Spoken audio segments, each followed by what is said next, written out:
Qasem Suleiman, thank you so much for joining us. I just want to begin by asking you how you're feeling about this moment. You haven't seen your father for some time. I'm assuming you haven't spoken to him for some time. Just what's been weighing on your mind at this quite difficult time for you and your family?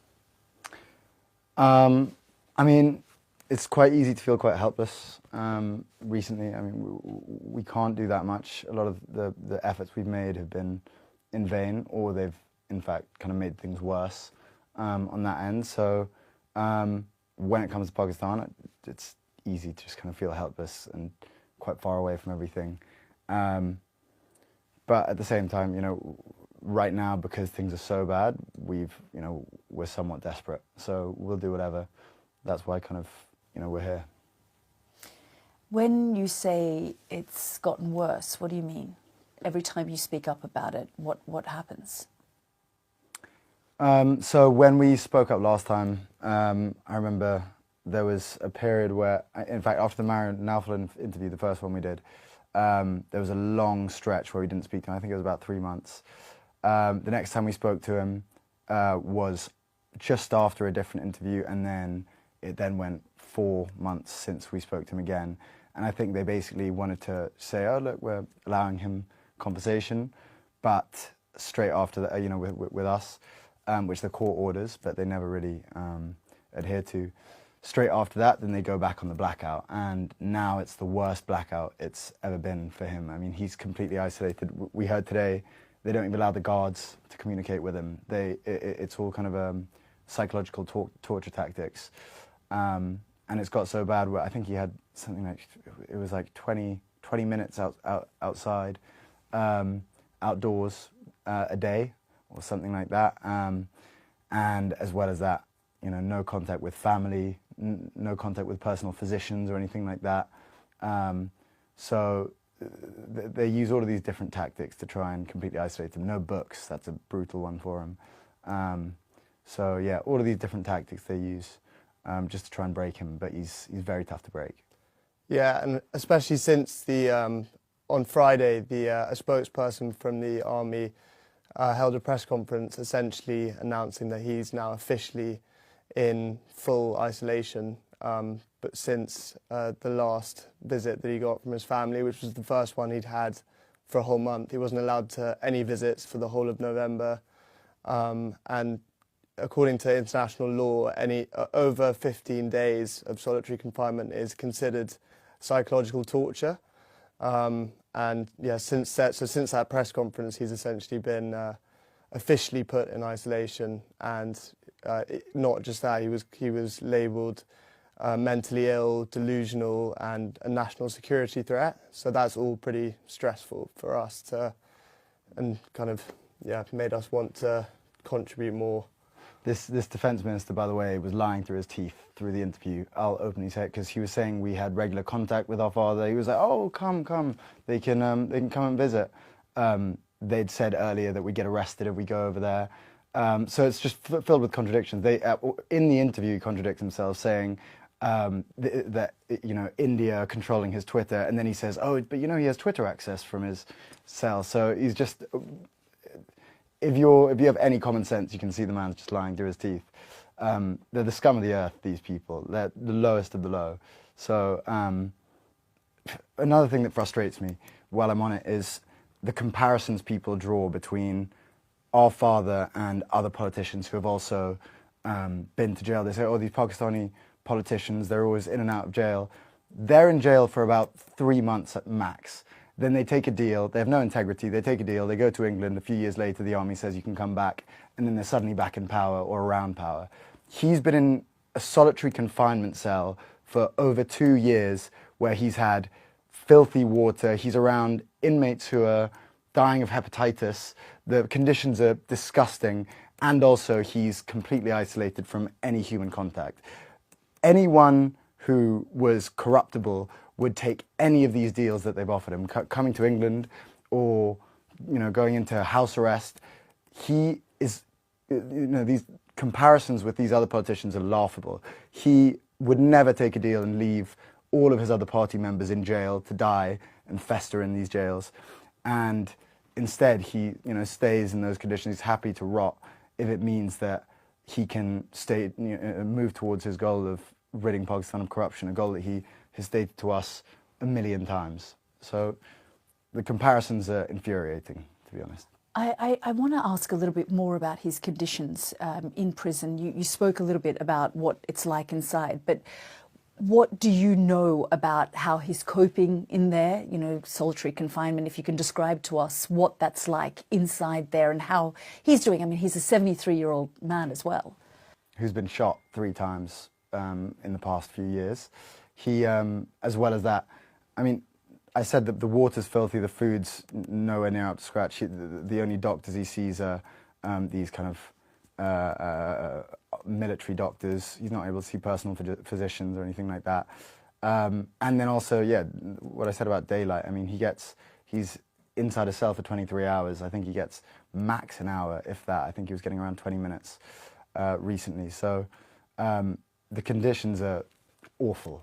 They're not bad. They're awful. It's it's been described as a death cell, the cell that he's in, because I think inmates who have been put on death row have been put in these small cells before with barely any light. Sometimes the electricity's been cut off.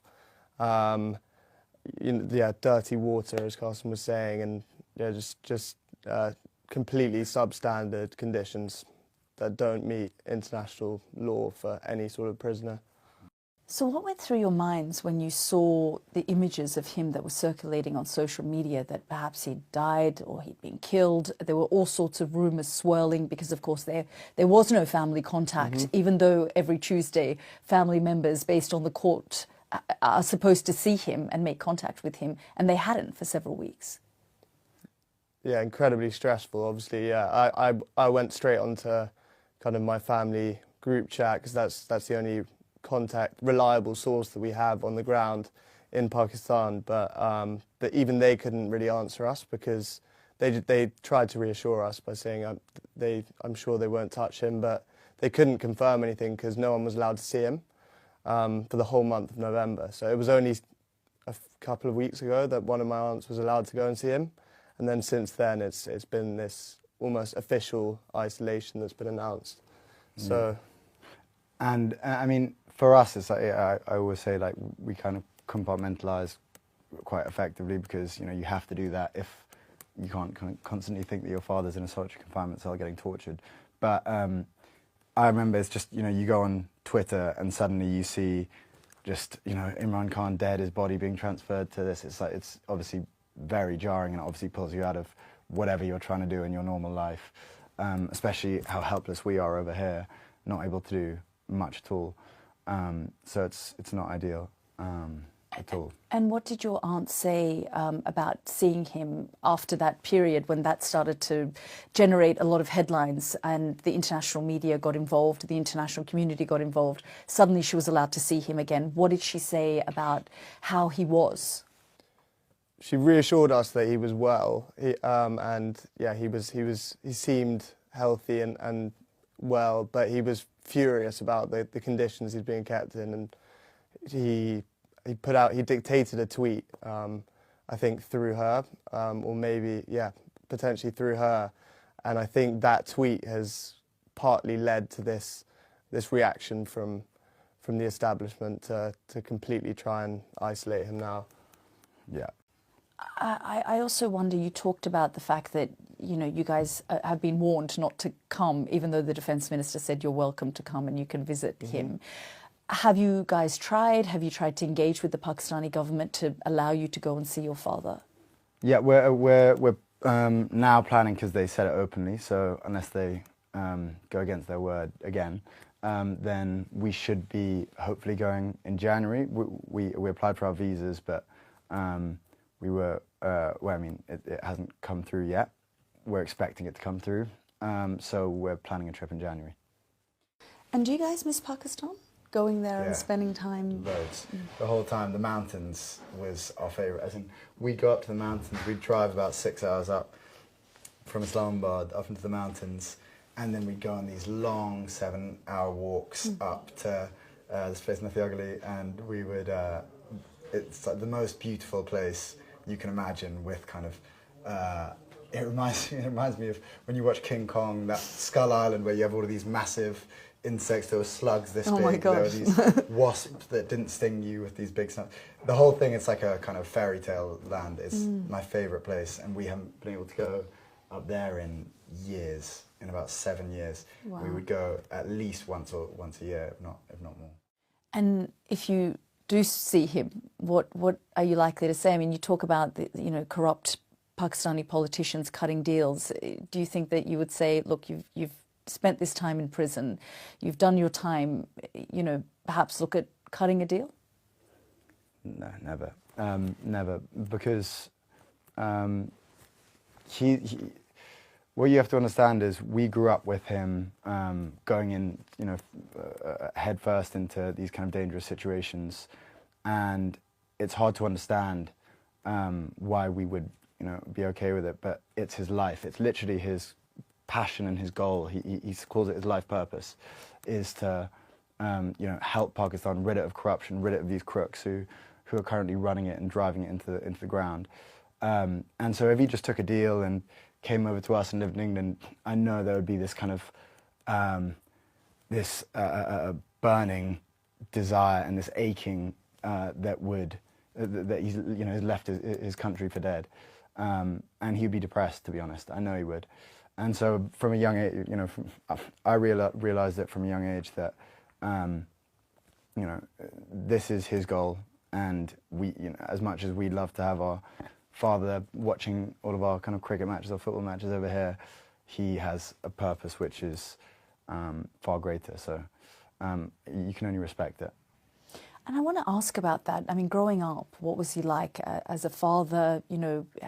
As you say, this was his purpose, but what was his relationship like with you guys? I mean, what are some of the things, the words of wisdom that a father passes on to children? For you guys to be as stoic as you are, as painful as all of this must be, to understand what his greater purpose has been.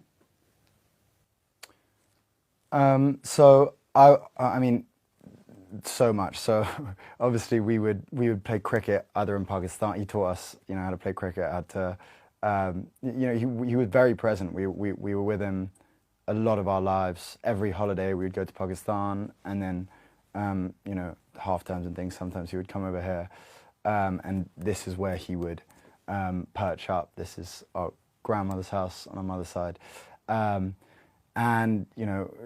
it was a somewhat normal dynamic, except he would, he'd love to kind of preach anything. So it would be rule of law or kind of, how a government should be run. I'll be honest, I used to, when I was a bit younger, would zone out a little bit.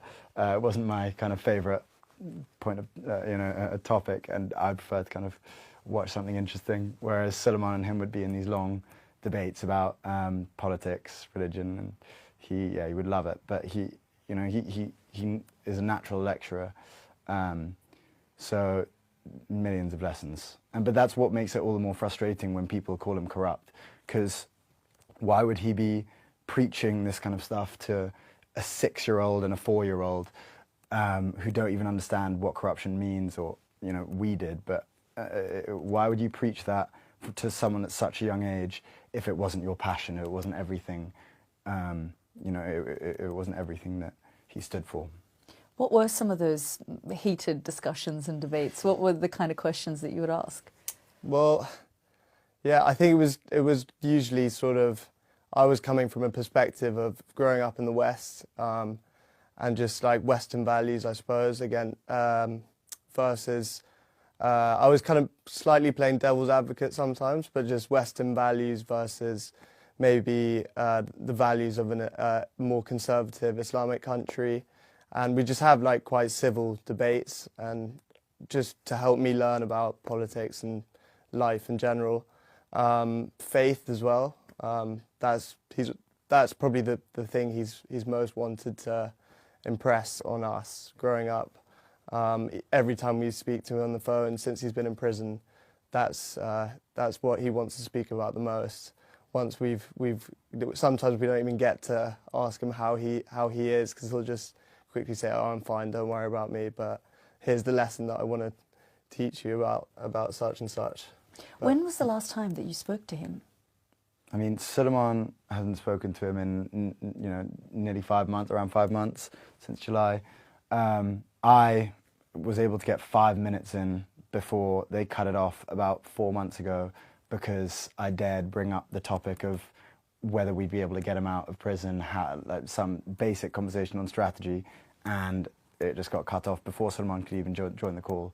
So, we don't speak to him at all. But one of the first things you asked earlier, kind of what we'd speak to him about, one of the first things, if it's not the first question, it's the second question, was always, how is your grandmother, whose house it is here, who he loved, tweeted that he loved her like a mother. We haven't spoken to him since she died only a couple of months ago, and I would love to speak to him about that. He called her his mother after his own mother had passed, and their relationship was so close. So I'd love to speak to him about that. This is actually where he would sit. We would always be here every time, and it would be our grandmother on that side, our father on this side, and then me and Suleiman would just listen as they would just make each other laugh more than I would ever see him laugh. And because she was quite ridiculous. And yeah, so the memories of that are quite sad now, because obviously the positions of both of them, but it feels a bit like an empty vessel, this house. Yeah. But it's good to be back. What else would you say to him? I mean, if you could send him a message now through this, what would you say to him? I mean, at this point, it's hard not to speak, just to get desperate. I want to know how we can get him out, how we can help, because the main point is we feel so helpless at this point. But we're not allowed to speak about that, obviously. So we would, avoid the elephant in the room. And I mean, there's so much to catch up on. What we've been doing in the past 6 months, how is life with us? And he refuses always to talk about his conditions. He's like, oh, don't worry about me. How's everything? He wants to just kind of absorb as much about what we're doing as possible. So he has something to think about when he's in there. Doesn't want to dwell on, his situation. Was he critical of how you guys played cricket? He was actually quite polite. Yeah, he really wasn't. No, he wasn't at all, actually. No, he said, you either have the kind of passion to be professional, and then he would push us, or if we didn't want to be, then play it for fun and enjoyment. And I think he realised it was probably the latter. That's from a charity match where me and my father actually got to bat together in a partnership. And we're about to fist bump there in the second picture. It's a good shot. It is a really good shot. Yeah. And how did he rate you? He was gentle. I think he was quite impressed that day, but no, he wasn't pushy at all with us. I think he hit a 4 there, about 8 years old. Yeah. Oh wow. A late cut. But he talked about that partnership a lot growing up. There's a great scorecard. Nice, there's a great scorecard where you have both of their names, S Khan, I Khan, and then me. I think I got out on a duck. Oh no, never a great batsman. No, not that interested in. No, I struggled batting. And we're now we've gone from, maybe back then we did love it, but not to the degree that we would play it professionally. Now we're both kind of obsessed. So we play every year quite a lot. So I'd like to see, he hasn't seen me bowl or him bat in a decade or something, less maybe, about 5-6 years. You talked about feeling helpless. I mean, what do you want the international community to do now? What would you like to tell global leaders, people like Donald Trump, for example? You were both in the US recently, and we've seen the evolving relationship between Pakistan and the Trump administration. What would you want to say? I think at minimum just to make sure that the standards of international human rights are being upheld, and right now they're clearly being violated. And democracy in Pakistan is to see how it's deteriorating, and essentially we just want to ensure that the basic human rights for our father are being respected, and just implement the court orders, respect the court orders, and respect the rule of law, really, and allow him to see his personal physician. That's massive, obviously. Allow, basic human rights. It's those three things. And also, if possible, independent monitoring of his conditions, because we have no idea what it's like until someone goes to see him and speaks to him. So, I spoke to a representative of the Pakistani government who said to me, we don't have control over what the jail does and the jail staff and the treatment, and also brought up the 200 plus cases of corruption against him and various other cases. How do you react when you hear that from the Pakistani government? I mean, they're all crooks. They are the lowest of the low. They'll do whatever it takes, whether it's torture, whether it's disrespecting democracy and rigging an election. They'll take any sort of deal. And as you see with Donald Trump, they elected him as for the Nobel Peace Prize. They'll do whatever it takes to stay in power for wealth and for control. It's the current government and the army they're laughable, and it's very, very clear to see how corrupt they are if you do the slightest digging. So there's not much you can say other than they're just it's a crooked system run by crooked people. Yeah, it's not even digging really. It's the international. I think the international media it's been pretty widely reported that the previous elections in February 2024 were rigged. Their mandate, it's not PTI's mandate was essentially stolen. The UN. Everyone knows who the most popular leader in the country is. And the UN, Amnesty International have all called it an arbitrary detainment. It's right there in front of us. Yeah, as someone said, it's not digging. It's just reading any of the articles. So yeah. And I'll get to the UN Special Rapporteur's latest report in a moment, but I want to ask a little bit more about the fact that the Army Chief, Asim Munir, they changed the constitution. He's given himself a lifetime amnesty and, immunity. I just wonder, Imran Khan, if he becomes aware of all of these changes, and he may be aware, it's hard to know, what he would be thinking about all of these shifts and changes that we're seeing now in Pakistani politics. I don't think he'd be surprised at all, because I think it's quite clear that it was heading towards basically what it is now, which is a military dictatorship in everything but name. So I think he probably knows about this already, and part of the reason he's being silenced and isolated is because they know that he's inevitably not going to stand for this and going to kick up a fuss about these amendments. The country is just obviously sliding towards a military dictatorship. So, I don't think he'd be surprised at all. Do you think he'll ever get out? It's getting harder to see a route out at this point. We try and have faith, but at the same time, right now the conditions are getting worse. The people in power are becoming more entrenched, as you say. So it's very hard to see a way out, and a lot of the people we speak to, the kind of advisors, are seeming less and less confident every time we speak to them. So we're now worried we might never see him again. It's good to see this defense minister say, "Oh, welcome, come," because now we actually, we have that recorded. We can go over there and hopefully we can see him. But I still have my doubts.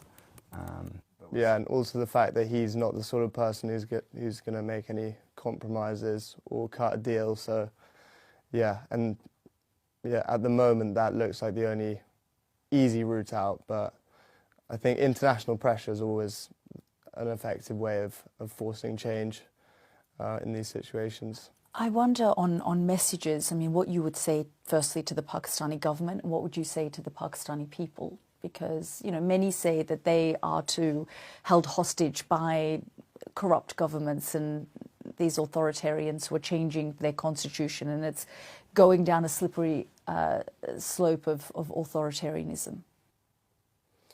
I would say to keep the faith and to keep making noise, even though the government and the establishment are trying to scare them into silence as much as possible. Peacefully protest if you can, and just don't allow yourself to be sort of browbeaten by this essentially dictatorship now. I've spoken to your aunt as well, Imran Khan, and she talked about the fact that she isn't able to see her brother, but the treatment of his sisters has also been quite horrendous, where they've been left outside the prison. They haven't been allowed in. You know, they try and go every Tuesday. What are they saying to you guys about, you know, the treatment that they're getting? I think one of our aunts was manhandled a few weeks ago when she tried to go to see our father on one of the Tuesdays that they're mandated to see him. They're never really allowed. It's once every now and again they're allowed in, and it's never usually all of them. It's one random one, at any time. So, and I mean, you say manhandled. One was dragged through the streets by their hair. They were sprayed with water cannons recently. That's the most recent one. So, and these are kind of, you know, they're not kind of young women. These are my aunties who are being kind of brutally treated. So they're not beyond any kind of depravity. As you say, you're stuck between a rock and a hard place in terms of how much you can do in terms of your activism. You have lobbied the UN, and the Special Rapporteur has put out a very strong statement condemning his solitary confinement and saying it's against international law. What next for you guys in terms of what you do, you know, along these lines to try and get the word out there? I think more media like this to spread the word, and also we're looking to do more advocacy, to do trips maybe to Brussels or Geneva in January, to speak to politicians and officials about this situation. Just get the bare minimum goals, which are basic human rights, to try and make sure those are upheld.